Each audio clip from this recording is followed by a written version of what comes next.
오늘은 부활절입니다. 부활주일이죠. 우리 이화교회의 부활주일 예배에 참석하신 모든 분들을 환영합니다. 사랑하고 축복합니다. 기독교의 최대 명절이라고 하면 크리스마스와 부활절입니다. 크리스마스는 예수님이 이 땅에 오신 날, 생일인 거죠. 부활절은 예수님이 죽으셨다가 다시 사신 날입니다. 이 땅에 오심, 그리고 죽었다가 다시 사신 것, 이것만큼 중요한 게 없습니다. 그래서 큰 절기로 지킵니다. 예수님의 죽으심과 부활이 없으면 아마 인생이 큰 불행을 당하고 살았을 겁니다. 인생이 고통에서 벗어날 길이 없어진 거죠. 천국 가는 길이 없어지고 천국의 은혜를 누릴 통로가 사라져 버립니다. 그래서 예수님이 죽으셨다가 부활하심으로 하나님과 나 사이에 길을 내어주셨고 천국의 은혜가 이 땅에 흐르도록 그런 길을 내어주신 날, 그날이 오늘 부활절입니다. 나는 길이요 진리요 생명이니 나로 말미암지 않고는 아버지께로 올 자가 없느니라 말씀하셨잖아요. 오늘은 믿는 이의 가장 기본인 예수 그리스도의 죽으심과 부활을 통해서 주시는 은혜를 나누려고 합니다. 오늘 말씀을 통해서 예수님이 주신 은혜가 무엇이고 얼마나 큰지, 또 그 은혜가 내 은혜가 되어서 예수 믿어서 구원받고 예수 잘 믿어서 은혜가 넘치는 인생 되시기를 간절히 축복합니다. 첫째로는요, 십자가 죽으심으로 우리에게 구원의 길을 활짝 열어주셨습니다. 십자가에서 죽으심으로 구원의 길을 열어주셨습니다. 사람은 누구나 다 죽습니다. 다 죽습니다. 죽는 건 정해진 이치입니다. 사람은 죽는 게 정해진 이치인데 죽기 싫어하는 거죠. 제가 예언 이런 거 못해도요, 확실한 예언 하나는 할 수 있는데 모두 다 돌아가신다는 거. 이건 맞는 말이잖아요. 죽고 싶다 하셔도요, 죽는 걸 좋아하시는 분은 없더라고요. 죽는 거 무서워합니다. 죽기 싫어합니다. 죽음이 인생의 한 단계다라고 아무리 호스피스 교육을 받고 그래도 죽는 건 눈물 나고 슬픈 일이더라고요. 왜 이런 일이 있을까요? 죄의 삭은 사망이잖아요. 죄의 결과값이 죽음인 거죠. 죽는 건 죄의 값을 치르는 거다라는 것을 은연중에 알기 때문에 죽음이 두렵습니다. 본능적으로 피합니다. 죽는 것 어떻든지 피하고 싶은 게 이 마음인 거죠. 예수님도 그런데 죽으셨습니다. 하나님 자체이고 하나님의 아들이신 예수님은 아무 죄가 없으셨거든요. 예수님이 죄 없으시다는데 예수님도 죽으셨어요? 그러면 예수님이 죄값으로 죽으셨나요? 예수님이 죄 없으시는데 죄값은 어디서 나왔나요? 예수님이 죽으셨죠? 예수님의 죽음은 우리 죄 때문인 거죠. 우리 죄를 다 끌어모으셨습니다.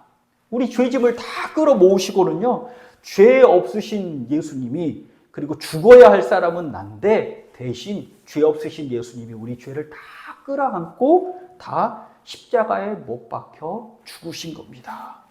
그래서 예수님이 십자가에 못 박혀 죽으셨지만 이 십자가에는 내 죄가 못 박힌 거고 내 저주가 못 박힌 거고 내 질고 내 허물이 못 박혀 있음을 깨달으시기를 간절히 부탁드립니다.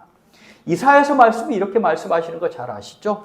그는 실로 우리의 질고를 지고 우리의 슬픔을 당하였거늘 우리가 생각하기를 그가 징벌을 받아서 하나님께 맞아 고난을 당한다. 그 사람 죄값을 받는다 생각하는. 그런데 그가 찔림은 우리의 허물 때문이고 그가 상함은 우리의 죄악 때문이고 그가 징계를 받음으로 예수께서 징계를 받음으로 우리가 평화를 누리고 그가 예수가 채찍에 맞음으로 우리가 나음을 받았도다. 그리고는 그 뒤에 무슨 말을 하냐면 여호와께서 우리 모두의 죄악을 그에게 담당시키셨도다. 이것이 예수 그리스도의 은혜인 줄 믿으시기 바랍니다. 여호와께서 우리 모두의 죄악을 다 끌어모으셔서 예수님께 짊어지신 거죠. 베타적인 타 종교가 그 국교인 나라에서 국교인 나라의 한인교회에서 일어난 일입니다. 수요 예배가 끝났는데 글쎄 이민국에서 쳐들어온 거예요.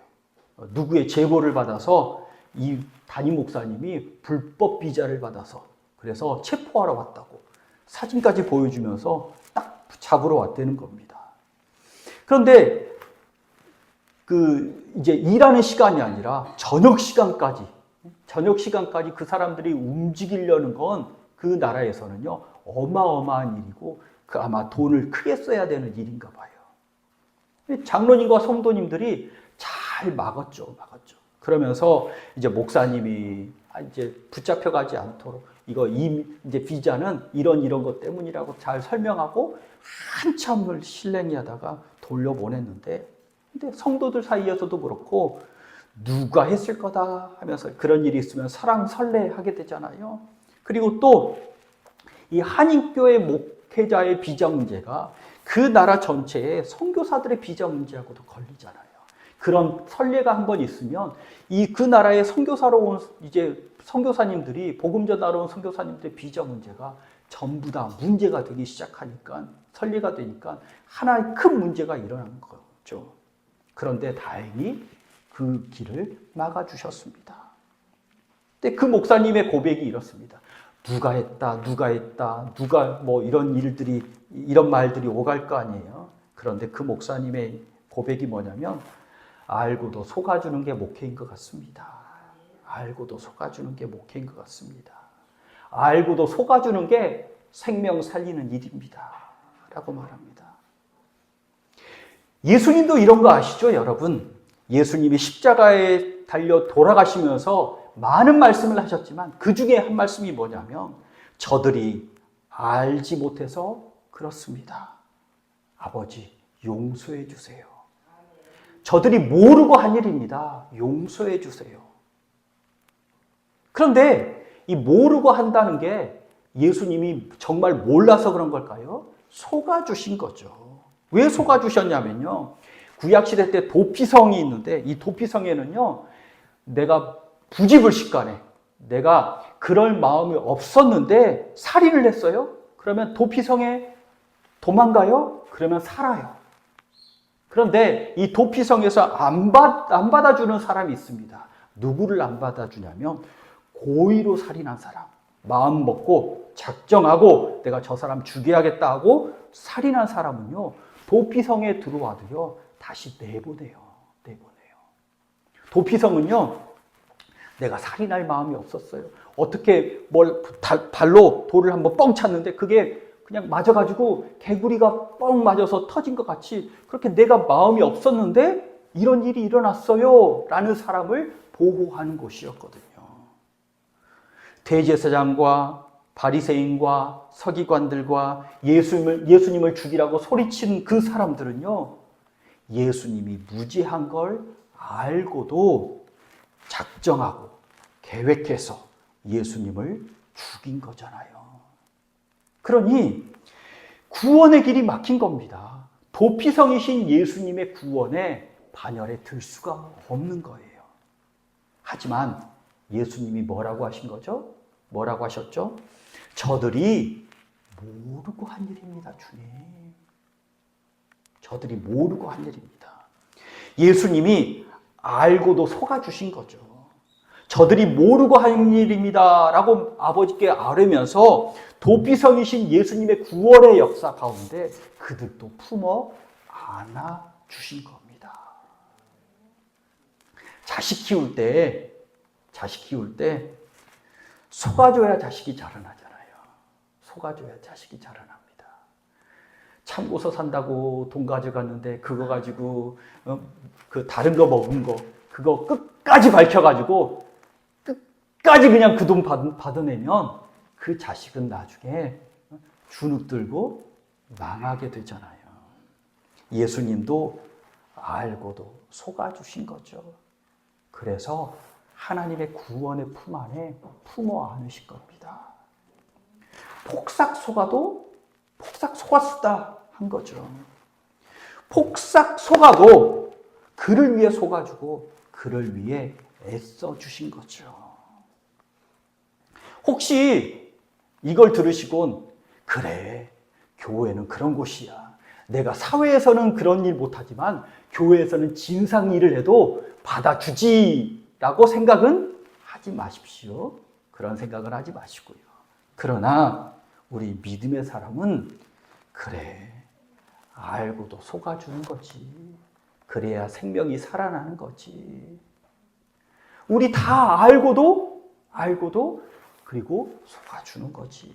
저 사람이 변화될 걸 기대하면서 기도하면서 기다려주는 거지. 이게 예수 그리스도의 은혜인 줄 믿습니다. 그래서 예수님의 구원의 역사는요, 모든 사람에게 열려 있습니다. 그렇죠? 모든 사람에게 열려 있습니다. 하나님이 세상을 이처럼 사랑하사 독생자를 주셨으니 이는 그를 믿는 자마다 멸망치 않고 영생을 얻게 하려 하십니다. 내게 잘못이 있어서 구원을 못 받는 게 아니라 내가 믿지 않아서 구원을 못 받는 거고요.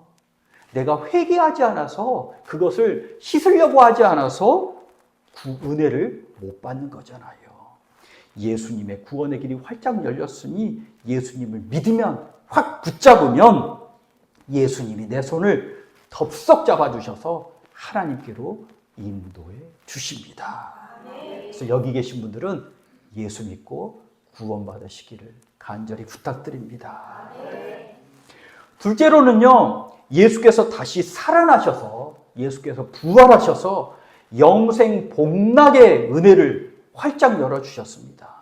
예수께서 부활하셔서 영생 복락의 길이 활짝 열렸습니다. 예수께서 십자가에 돌아가셨죠? 무덤에 묻히셨습니다. 경비병이 잘 지키고 있습니다. 여인들이 가장 처음에 무덤에 찾아갔을 때, 그런데 무덤이 활짝 열리고요, 무덤이 비어 있습니다. 예수님 어디 가신 건가요? 다시 살아나신 겁니다. 예수께서 십자가 죽으심으로 끝났다. 그러면 죽음으로 끝났고 죄의 값을 다 담당해서 죽음으로 끝나는 거잖아요. 그렇지만 하나님이 예수님을 죽음에서 이렇게 세워주셔서 그 죄값이 작동하지 못하도록, 그리고 하늘나라의 옆에 앉혀주시고는요, 이제 은혜로 다스리도록 일으켜 세워주시고 올리셨습니다. 예수님의 무덤을 찾아간 여인들이 천사에게 이런 말을 듣죠. 여기 무덤에 계시지 않습니다. 여기 와서 예수 누운 곳을 보십시오. 여기 비어 있잖아요. 예수께서 살아나셨습니다. 아버지께서 일으켜 세워주셨습니다. 또 28장 9절을 한번 보십시오. 다시 만난 예수님이 다시 부활하신 예수님이 여인들을 직접 만나주십니다. 살아계신 걸 직접 보여주시고는요, 내가 사망의 감옥에 갇혀 있지 않다, 다시 살아났다, 다시 부활했다는 것을 우리에게 보여주십니다. 그리고는 하나님이 하늘로 올리셔서 하나님 우편에서 온 세상을 다스리고 계십니다.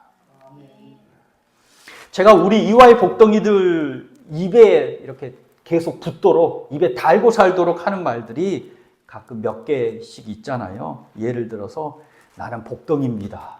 그런 말 이제는 어색하지 않으시죠? 그러려니 하시죠? 그리고 입에서 아유 나는 복덩이야 하시죠? 맞습니다. 이게 복덩이입니다. 복덩이입니다. 굴러온 복을 차고 사는 인생이 있는가 하면 복을 부르는 인생인데, 예수 믿는 내가 복을 부르는 인생인 줄 믿습니다.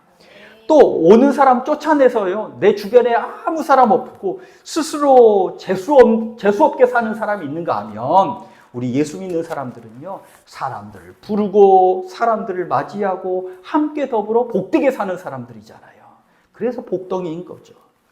그래서 복을 부르는 인생입니다. 복을 가득 담는 깨끗한 인생이 되어야 하고요, 이왕이면 믿음의 그릇도 커져야 합니다. 믿음의 그릇도 커져야 그 복을 더 많이 담잖아요. 오늘 찬양하면서 제가 깨달은 게 뭐냐면, 참 감사하다. 좀 잘난 척을 조금만 하자면, 제가 노래를 잘해서 감사하다. 죄송합니다. 왜냐하면 이게 뭐라고 안 해도 제가 목사가 노래를 잘하니까 우리가 노래를 잘해야겠다 해서 빅마마가 막 탄생하기도 하고, 그리고 제가 감사한 건 그 독일에서도 이제 독일에서 음악하는 분들이 있잖아요. 그때 이제 음악 전공자들이 박사학위를 받는 사람들이 피아노 쳐주고 막 바이올린하고 그 성악가들이 그 테아터 다니는 사람들이 그 테아터 코어 그러니까 한국말로 시향의 이제 그 합창단원이 막 찬양 같이 해주고 이랬었거든요. 그런데 지금도 무럭무럭 자라나잖아요. 우리 바이올리니스트가 지금 이렇게 연주도 해주고 그런데 참 아까운 게 연세가 조금 많으셔서 조금만 젊으셨으면 어디 더 서울시향 같은데 진출하실 수 있었을 텐데 그래서 이렇게 더 음악적으로 그래도 감사하다. 내가 죄송합니다. 이런 그릇들이 좀 있으니까 그래도 하나님이 이런 은혜를 주시는구나. 그리고 제 아내가 경배와 찬양의 음악 디렉터이고 또 이제 지금은 이제 은퇴를 앞두었는데 전주대학교 그 신학과 경배 찬양 학과장이신 김무택 장로님한테 잠깐 신디하고 미디를 배웠거든요. 그거 모르셨죠?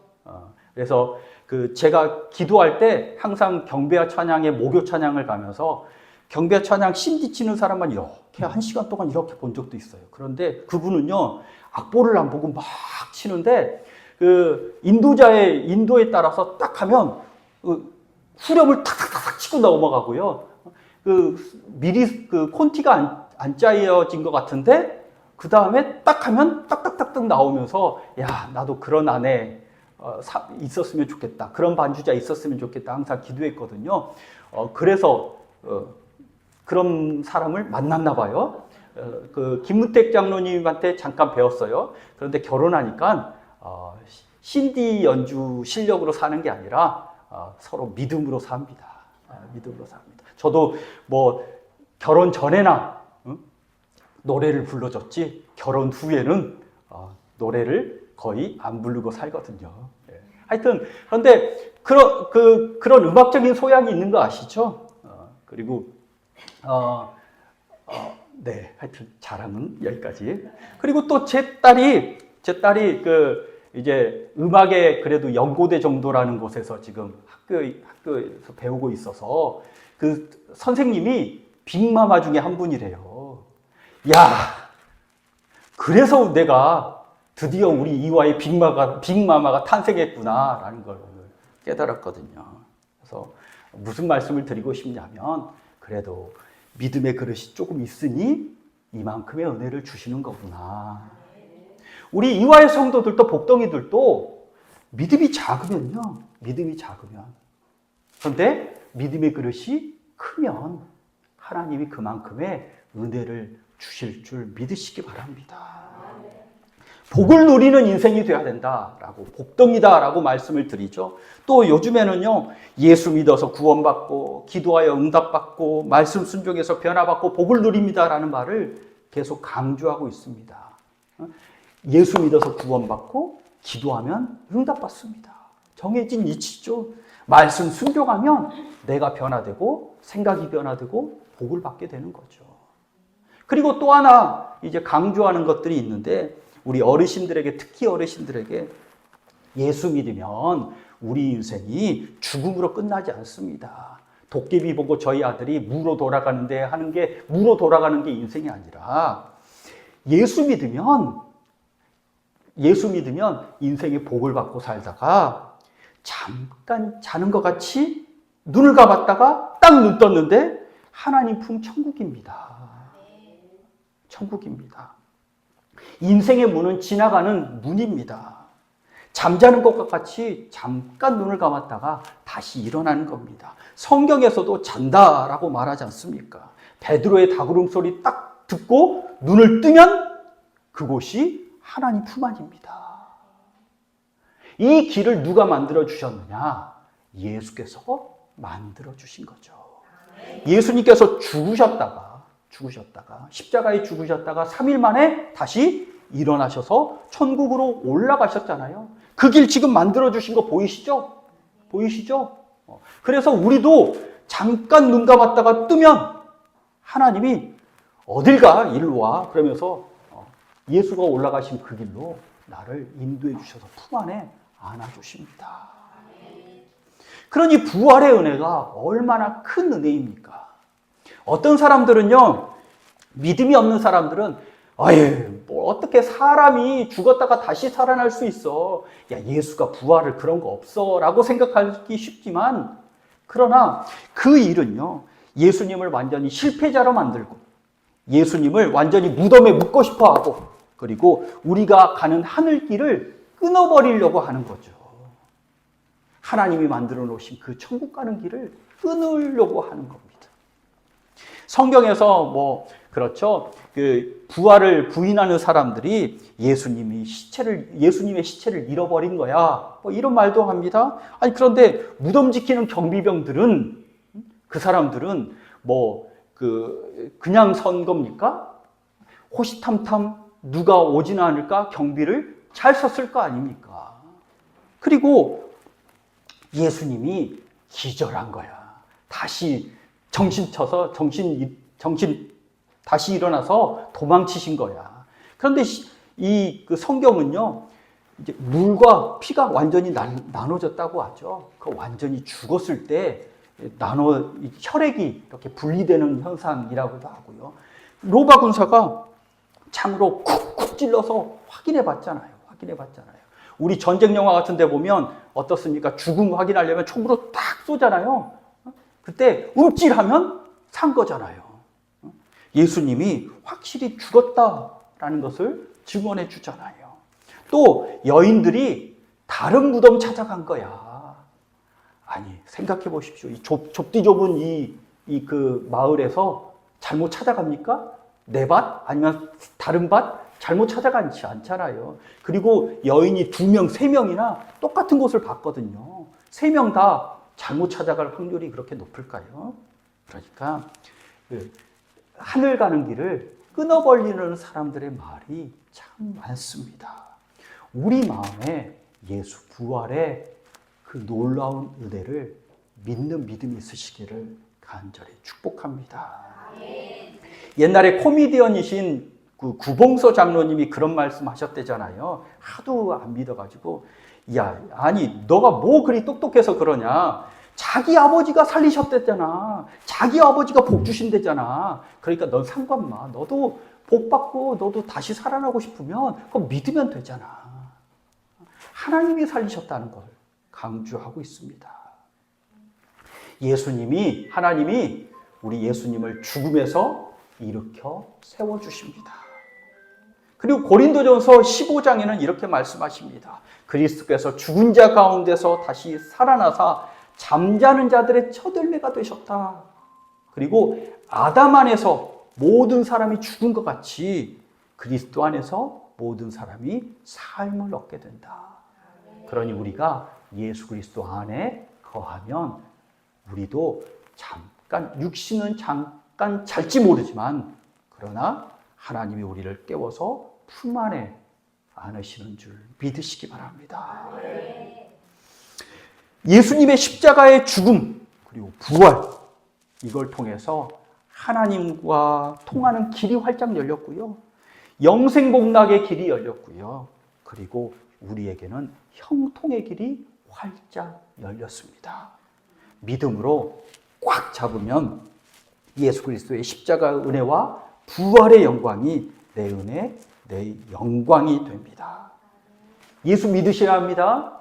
예수 믿으셔도요, 잘 믿으셔야 합니다. 예수 믿어서 구원받고, 기도하여 응답받고, 말씀에 순종하여 복이 넘치는 우리 이와의 복덩이들이 되시기를 간절히 축복합니다. 기도하겠습니다. 하나님, 우리에게 예수 그리스도의 보혈의 은혜를 허락하여 주시니 감사합니다. 예수 보혈 안에 모든 죄악이 이제 용서받습니다. 예수 보혈로 인하여 저주가 끊어집니다. 예수 보혈로 인하여 우리의 허물이 맑게 씻음받습니다. 예수 보혈로 인하여 우리의 삶의 질고를 해결할 수 있습니다. 문제를 해결하여 주십니다. 예수 보혈의 은혜가 내 은혜 되게 하여 주시옵소서. 예수 부활의 영광이 내 영광이 되게 하여 주시옵소서. 천국의 은혜, 또한 하나님의 복의 은혜, 형통의 은혜가 부활의 길로 인하여 활짝 열려 있사오니 내가 믿음으로 부활의 영광을 취하는 그리스도인 되게 하여 주옵소서. 예수 그리스도 이름으로 기도하옵나이다. 아멘.